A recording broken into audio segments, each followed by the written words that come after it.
Galak kan saya. Harusnya media juga video bapak itu.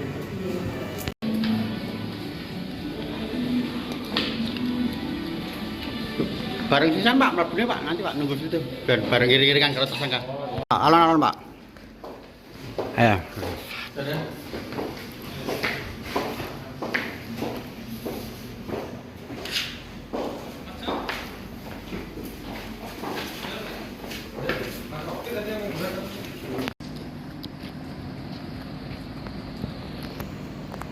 Alon-alon kan karo iring-iringan karo barang bukti. Bareng. Nah, ayo Pak.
Yo.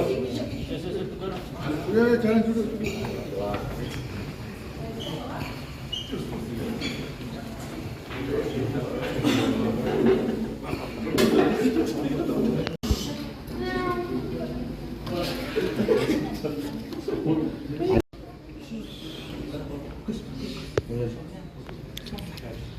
Nanti rekan-rekan media pada kesempatan hari ini, hari Kamis tanggal 8 Agustus 2024, kami tersebut kita lakukan penyelidikan dan kita lakukan pemeriksaan terhadap saksi-saksi termasuk korban pemilik anjing, pemilik kucing.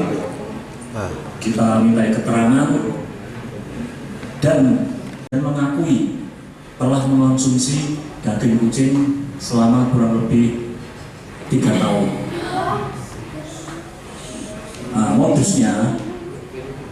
Modusnya adalah ketika Bapak ini melihat kucing tidur, kemudian disamperin. Setelah itu dipukul menggunakan senjata tajam. Namun yang dipakai adalah punggung senjata tajam berupa celurit, sehingga dipukul di kepalanya sehingga kucing itu mati. Kemudian dibakar untuk menghilangkan bulu-bulunya. Selanjutnya dipotong-potong dan dimasak. Setelah dimasak, beliau mulai mengkonsumsi. Itu. Untuk penerapan pasal, kita menggunakan pasal 91B ayat 1 Undang-Undang Nomor 41 Tahun 2014 tentang peternakan dan kesehatan hewan, dan atau pasal 302 KUHP, di mana ancaman hukumannya 2 tahun atau yang KUHP 9 bulan. Untuk kedepannya kita lakukan proses penyidikan dan koordinasi dengan CPU untuk supaya bisa dilimpahkan ke pengadilan. Mungkin itu dari nanti kita akan koordinasi dengan Dinas Peternakan dan Kesehatan Hewan Kota Semarang. Saksi ahli kejiwaan Nanti kita koordinasi dengan pihak rumah sakit jiwa yang ada di Semarang untuk diobservasi apakah ada gangguan jiwa atau tidak terhadap pelaku ini. Satu bilah celurit yang dipergunakan untuk memukul kucing, kemudian ada pisau untuk memotong-motong daging, korek api untuk membakar bulu-bulu kucing, kemudian ada talenan ini untuk alas untuk memotong-motong daging, kemudian ada piring dan sendok untuk sarana sebagai alat makan daging kucing itu, kemudian ada botol yang berisi kecap sebagai, mungkin digunakan sebagai bumbu penyedap ya, bumbu penyedap daging kucing tersebut. Terus ada sisa tulang sisa tulang kucing dan kita temukan di sekitar TKP. Ini dibuang sama beliau di seputaran rumah beliau dan kita temukan, kemudian kita jadikan barang bukti. Itu saja.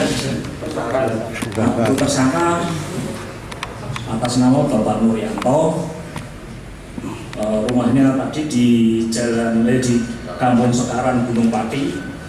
Beliau ini mempunyai usaha kos-kosan untuk anak-anak kuliah di seputaran UNES. Ada 5 kamar yang notabene kamar itu disewakan per 3 bulan 500.000 untuk anak-anak kos di UNES. Alasan beliau atau motif beliau untuk makan daging kucing adalah karena menurut beliau daging kucing ini bebas dari apa? Kalori. Bebas dari kalori dan kadar gulanya rendah. Selain itu, beliau mengatakan pengen makan daging tapi tidak punya uang, sehingga kucinglah yang jadi sasaran santapan beliau. Dan ada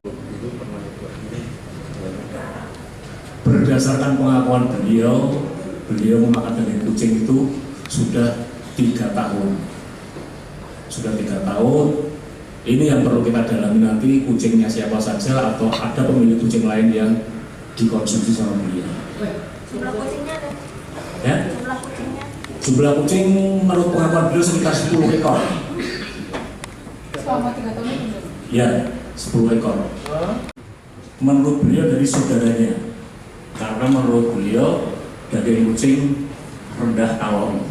Jadi itu saya sudah sampaikan tadi, mejjer adalah alat atau sarana untuk memasak daging kucing. Jadi daging kucing itu hanya direbus, setelah dipotong-potong ya, setelah dikuliti dipotong-potong, kemudian menjadi daging, kemudian dimasukkan ke magicom, dipanaskan sampai mendidih.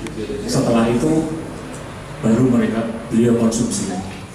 Untuk langkah asesmen kejiwaannya apa akan segera dilakukan dan asesmen kejiwaan Ya, apakah ditempuh oleh penyidik terkait tersangka ini? ya, nanti akan kita koordinasikan dengan pihak rumah sakit jiwa. Pak tersangka ditahan nggak?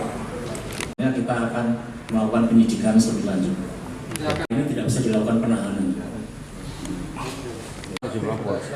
Saya cukup.